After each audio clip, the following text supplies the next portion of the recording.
Blue smoke appeared in Charles' dining room as he was eating his dinner. There was there was Emerald's body on the floor. Oh dear, why bother my dinner with this? Charles shouted. Turkeys gobbled and ran around the room, disturbed from their nap.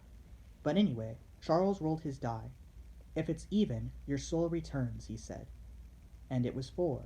Emerald was revived.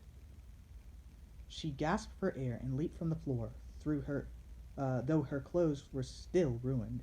Imagine that. Those dice were incredible, weren't they? You failed, said Charles as he ate his dinner. Bad girl. I'll have to return you to your world now. I don't believe you're good at anything. I'm hungry, said Emerald.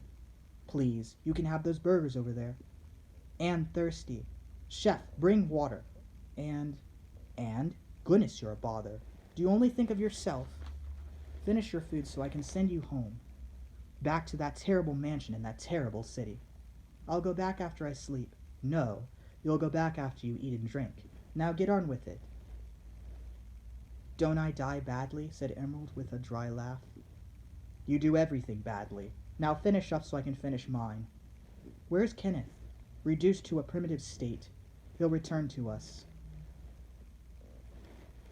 Matter is an energy that sparks life when it vibrates and interacts with other matter. It oscillates and forms patterns of electrons and phases.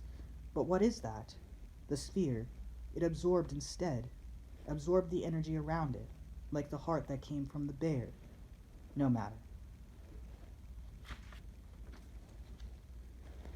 Dreams are figments of the imagination, tricking us, destroying us, giving us laughter.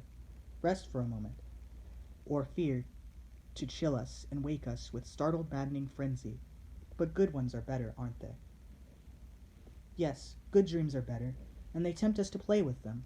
Sometimes we create them for real. But I wonder if they last. Do dreams last? Do dreams have different levels of power? Whose dream is best, I wonder? A dragon was placed in the center of the city of Temperance. It roared and fired lightning from its mouth. On its head were red words, dusk and peril. The people ran. Some did not escape the wrath of the awful dragon of dusk and peril. Who were dusk and peril? They walked in front of the dragon, cloaked figures from dusk, and peril was an invisible force which eroded all it touched.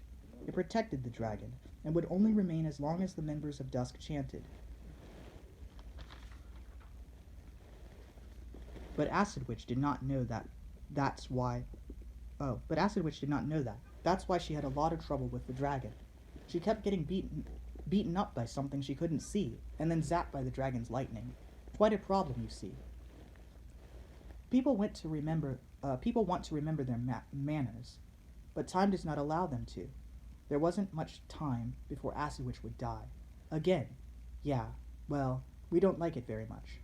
Eventually the dragon used up all its energy and died. The cloaked figures ran away, and Peril vanished. But boy, what a fight! Stupid dragon, stupid story. I don't have time to tell it. It's stupid, really. I'm going to lunch. But then the aliens came. They were whales. They vaporized the city. Thankfully, it had already been evacuated. Then they flew back into space. Why? Nobody knew. But now they had a crisis on their hands. The government would have sent its aid, but its members were always assassinated before they could do anything. So the people had to fend for themselves. Anarchy, or monarchy. The mayor was really a monarch. Or were the business leaders the ones leading? Poor church. No one seemed to care about that. But more importantly, dragons come and go, and people fought over rations. Wait, where did they get those anyway? And, yeah, phoenixes awoke from their slumber and restored the city to its former glory. What a pain in the behind that all was. Everyone just went home. There were some people who were dead before, but now they were back. It really mixed things up, but that's what phoenixes do. They mix things up. Emerald was brought back too. Not back to life. Her wounds were healed. She didn't die.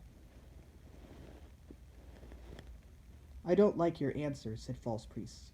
Your murderous intent must be waning. Allow me to restore it.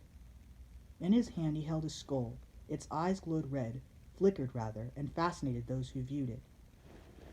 Those cloaked ones. were fascinated by the red light.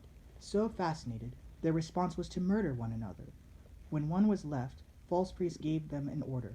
You are the only one left. You will murder all the lights in this city and bring our business to fruition. I, master.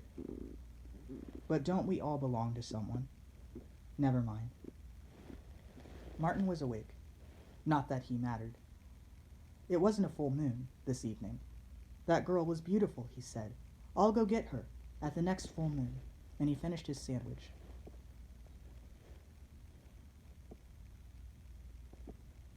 Urine. The smell of urine. She worked her job anyway. Many people peed on themselves, some so badly at that factory you could see it fall in drops on the floor. Steam and cranking machinery and ghouls forced them to work and consumed the flesh of the weak. Their parts littered the floor. Dusk had gained more control of this city. Emerald remained staunchly opposed to being its hero. But being forced to work here was ticking her off. Ticking her off and making her hair rise with anger, and the bubbling sensation on her skin returned. Before she realized it, a ghoul had grabbed her by the neck. Toil for dusk, it said in a deep, gargly voice. Toil or thy flesh will be eaten. They talked that way, old like that. The ghoul threw her against the machinery, and she coughed, and held her hands to her neck. Go to hell, she said, and threw acid in the ghoul's eyes, and it roared, and hissed, and fumed, and swung madly at her. The nearby workers fled. Things were getting broken as more ghouls joined in, swinging at her, trying to impale her with spikes they launched from their hands. She dodged them swiftly, and grabbed a hot iron and threw it at one of them. But then the bats came. They screeched, vile humans that disrupt our master's ways, and they flew toward her, but she melted them with hot acid. The ones that were nearest to her, anyway. The bats came together to form a sorceress, and the sorceress waved her hands in an odd motion, and all the surroundings were changed. They were in a desert and fought in the sand. Emerald dispensed of the ghouls by melting them, and all that was left was the sorceress. She ran away, and the illusion dissolved. She returned to her work. She was sewing something, a cloak to wear with her hat, and gloves to match. She made the gloves out of a material that was porous, but would remain unaffected by the acid. She tried them on and looked in the mirror.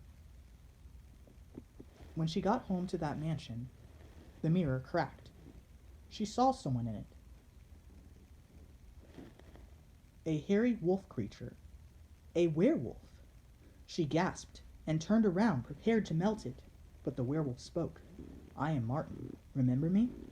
Why in hell would I remember a werewolf? Wait, the one that was left. That's right. I'm back to kidnap you.